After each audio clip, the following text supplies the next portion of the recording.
जय हिंद जय संविधान। जैसा कि आपको पता है कि नंबर प्लस मार्क्स लाने के लिए बहुत कड़ी मेहनत की जरूरत पड़ती है, लेकिन नंबर प्लस प्लस मार्क्स किन बच्चों को नहीं आने वाले वो मैं ये बात आपको बताने वाला हूँ। तो चलो भाई, नंबर प्लस मार्क्स किन बच्चों को नहीं आने वाले? जो बच्चों या लड़का लड़कियों जिन्होंने अपने पढ़ाई का तरीका नहीं बदला, उसके नंबर प्लस मार्क्स नहीं आएंगे।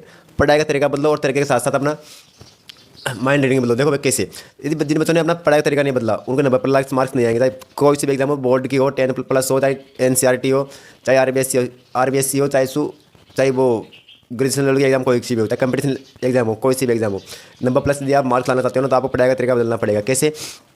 उसके लिए अच्छी बात है, सबसे पहले तो आप इतना ऐसा नहीं है कि तुम 12 घंटा पढ़ो, 15 घंटा पढ़ो, 20 घंटे पढ़ो, इतना पढ़ने की जरूरत नहीं है। उसके लिए आपको 5 घंटे बहुत है। मतलब कि जो टॉप करने के लिए 5 घंटे काफ़ी रहते हैं। वो कैसे रहते हैं? देखो भाई, हर घंटे में हर सब्जेक्ट पढ़नी पड़ती है। ऐसा नहीं है कि भाई तुम आज सारे दिन हिस्ट्री पढ़ो, सारे दिन मैथ पढ़ो, सारे दिन आज आप इंग्लिश पढ़ो, ऐसा नहीं है।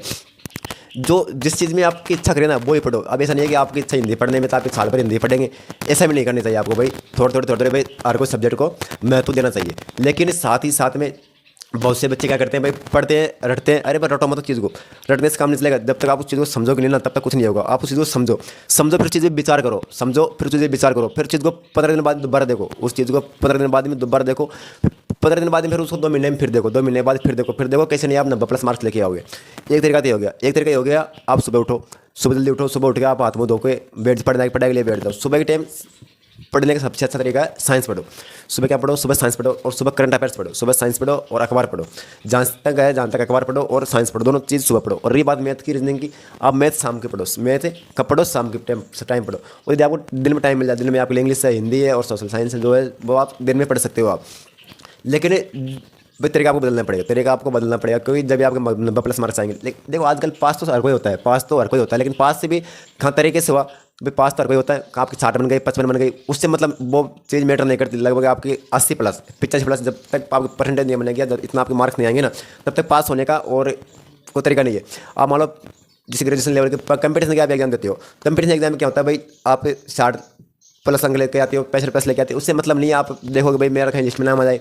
अरे ऐसा नहीं है, कम से कम आपको नंबर प्लस आने चाहिए, मेरिट में आ जाओ ना, आपको ढूंढने की जरूरत ना पड़ी, आप मेरिट आ रहे हो।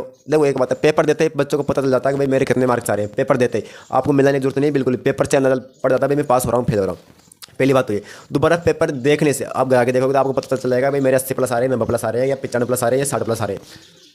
ये कब पता चलेगा? ये पता चल जाएगा घर आके आप पेपर देखोगे ना, जब पता चल जाएगा। लेकिन देखो, ये जिनका पढ़ाई मन नहीं करता या जिनको याद नहीं होता, तो एक बात आप याद रखना कि जब जो छोटी छोटी चीटी होती है ना, वो दीवारों पर चढ़ती है दाना लेकर, 100 बार गिरती है, 100 बार चढ़ती है, 100 बार चीटी गिरती है दीवार पर, 100 बार दीवार पर से गिरती है। लेकिन वो हार मानती है कि वो कभी हार नहीं मानती, कि चीटी दाना लेकर चढ़ती है दीवारों पर, 100 बार फिसलती है, 100 बार गिरती है, लेकिन फिर भी वो हिम्मत नहीं हारती, और आखिरकार उसकी मेहनत रंग लेकर आती है, और वो दीवार पर चढ़ती है, अपने मुकाम हासिल करती है, अपनी मंजिल तक पहुंचती है। वैसे ही आप भी, आपने देखा होगा अक्सर जो मछुआरा मछली पकड़ता है वो सारे दिन भूखा प्यासा बैठा रहता है, लेकिन वो भी एक जीव है ना भाई, मछली भी एक जीव है। लेकिन देख, मछली खाना अच्छी बात नहीं है, लेकिन भाई जो मछुआरा मछली पकड़ता है वो मछली को पकड़ने के लिए बैठा रहता है बेचारा, लेकिन फिर भी उसकी तो बैठा रहेगा उस दिन में 50 बार, 10 बार, 20 बार डालेगा, वो कांटा डालेगा मछली पकड़ने के लिए। लेकिन भाई ऐसा नहीं है कि हर बार उसका बार खा जाएगा, कब ना कब तो उस मछली उसके अंदर आके फंसेगी। तो भाई मेहनत करने वालों कभी हार नहीं होती। तो ये बात तो सही है भाई, जानते हैं ना, जानते हैं बात सही है कि भाई कोशिश करते रहो, कोशिश करने वालों कभी हार नहीं होती, आपकी मेहनत कभी बेकार नहीं जाएगी। और ये बात नंबर प्लस की आपके 99+, भी आपके मार्क्स आएंगे, लेकिन कब आएंगे? जब आप हिम्मत नहीं हारोगे। यदि आप हिम्मत हार जाओगे, आपके खांसी मार्क्स आएंगे भाई। तो आपका तरीका बदलो भाई। ऐसा नहीं है कि भाई आप लिख के याद करो, अरे भाई कैसे भी याद करो। अरे 1 साल की बात है, 1 साल के लिए आप रट डालो, पूरी सब्जेक्ट को रट डालो। 1 साल में यदि आपने ऑल राउंड सब्जेक्ट रट डाली ना, तो आपका सिलेक्शन होगा, कोई बात नहीं है। एक सिलेक्शन हो जाए या एक बार आपका कैसे मार्क्स आ जाए, फिर उस चीज़ को फिर भूल जाना।